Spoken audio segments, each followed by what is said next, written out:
Pride and Prejudice by Jane Austen, Volume 1, Chapter 13. "I hope, my dear," said Mr. Bennet to his wife, as they were at breakfast the next morning, "that you have ordered a good dinner today, because I have reason to expect an addition to our family party." "Who do you mean, my dear? I know of nobody that is coming, I am sure, unless Charlotte Lucas should happen to call in, and I hope my dinners are good enough for her. I do not believe she often sees such at home." "The person of whom I speak is a gentleman and a stranger." Mrs. Bennet's eyes sparkled. "A gentleman and a stranger? It is Mr. Bingley, I am sure. Why, Jane, you never dropped a word of this, you sly thing. Well, I am sure I shall be extremely glad to see Mr. Bingley. But, good Lord, how unlucky! There is not a bit of fish to be got today. Lydia, my love, ring the bell. I must speak to Hill this moment." "It is not Mr. Bingley," said her husband. "It is a person whom I never saw in the whole course of my life." This roused a general astonishment, and he had the pleasure of being eagerly questioned by his wife and 5 daughters at once. After amusing himself some time with their curiosity, he thus explained. "About a month ago I received this letter, and about a fortnight ago I answered it, for I thought it a case of some delicacy and requiring early attention. It is from my cousin, Mr. Collins, who, when I am dead, may turn you all out of this house as soon as he pleases." "Oh, my dear," cried his wife, "I cannot bear to hear that mentioned. Pray do not talk of that odious man. I do think it is the hardest thing in the world that your estate should be entailed away from your own children. And I am sure if I had been you, I should have tried long ago to do something or other about it." Jane and Elizabeth attempted to explain to her the nature of an entail.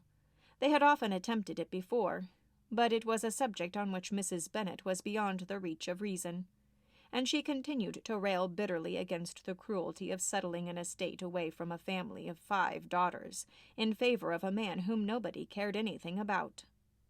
"It certainly is a most iniquitous affair," said Mr. Bennet, "and nothing can clear Mr. Collins from the guilt of inheriting Longbourn. But if you will listen to his letter, you may perhaps be a little softened by his manner of expressing himself." "No, that I am sure I shall not. And I think it was very impertinent of him to write to you at all, and very hypocritical. I hate such false friends. Why could not he keep on quarrelling with you, as his father did before him?" "Why, indeed, he does seem to have had some filial scruples on that head, as you will hear." Hunsford, near Westerham, Kent, 15th October. "Dear Sir, the disagreement subsisting between yourself and my late honored father always gave me much uneasiness, and since I have had the misfortune to lose him, I have frequently wished to heal the breach. But for some time I was kept back by my own doubts, fearing lest it might seem disrespectful to his memory for me to be on good terms with anyone with whom it had always pleased him to be at variance. There, Mrs. Bennet. My mind, however, is made up on the subject. For having received ordination at Easter, I have been so fortunate as to be distinguished by the patronage of the Right Honourable Lady Catherine de Bourgh, widow of Sir Lewis de Bourgh, whose bounty and beneficence has preferred me to the valuable rectory of this parish, where it shall be my earnest endeavour to demean myself with grateful respect towards her ladyship, and be ever ready to perform those rites and ceremonies which are instituted by the Church of England. As a clergyman, moreover, I feel it my duty to promote and establish the blessing of peace in all families within the reach of my influence. And on these grounds I flatter myself that my present overtures of goodwill are highly commendable, and that the circumstance of my being next in the entail of Longbourn estate will be kindly overlooked on your side, and not lead you to reject the offered olive branch. I cannot be otherwise than concerned at being the means of injuring your amiable daughters, and beg leave to apologize for it, as well as to assure you of my readiness to make them every possible amends. But of this hereafter. If you should have no objection to receive me into your house, I propose myself the satisfaction of waiting on you and your family Monday, November 18th, by 4 o'clock, and shall probably trespass on your hospitality till the Saturday se'nnight following, which I can do without any inconvenience, as Lady Catherine is far from objecting to my occasional absence on a Sunday, provided that some other clergyman is engaged to do the duty of the day. I remain, dear sir, with respect, compliments to your lady and daughters, and your well-wisher and friend, William Collins. At 4 o'clock, therefore, we may expect this peacemaking gentleman, said Mr. Bennet, as he folded up the letter. He seems to be a most conscientious and polite young man, upon my word, and I doubt not will prove a valuable acquaintance, especially if Lady Catherine should be so indulgent as to let him come to us again.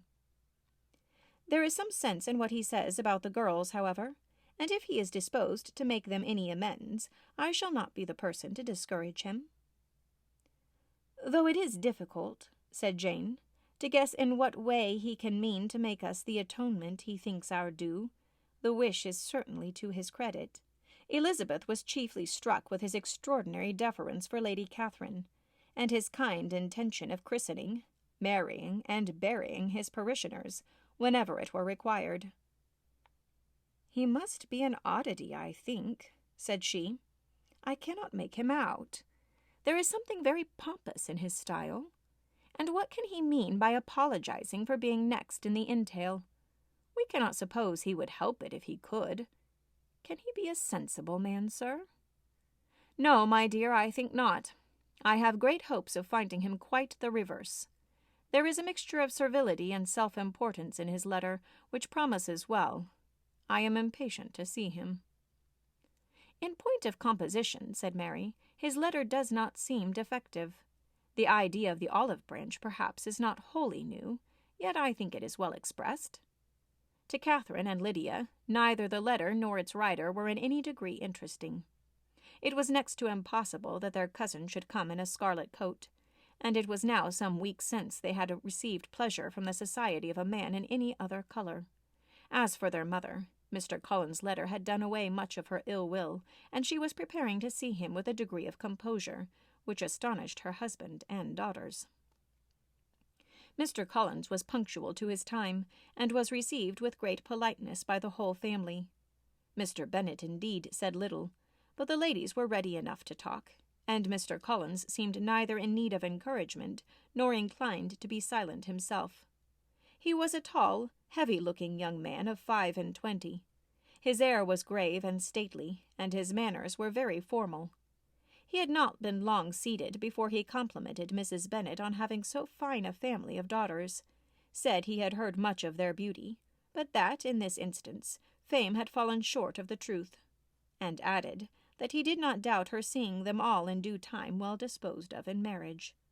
This gallantry was not much to the taste of some of his hearers, but Mrs. Bennet, who quarrelled with no compliments, answered most readily. "You are very kind, sir, I am sure, and I wish with all my heart it may prove so, for else they will be destitute enough. Things are settled so oddly. You allude, perhaps, to the entail of this estate." "Ah, sir, I do indeed. It is a grievous affair to my poor girls, you must confess. Not that I mean to find fault with you, for such things I know are all chance in this world. There is no knowing how estates will go when once they come to be entailed. I am very sensible, madam, of the hardships to my fair cousins, and could say much on the subject, but that I am cautious of appearing forward and precipitate. But I can assure the young ladies that I come prepared to admire them. At present I will not say more, but perhaps when we are better acquainted."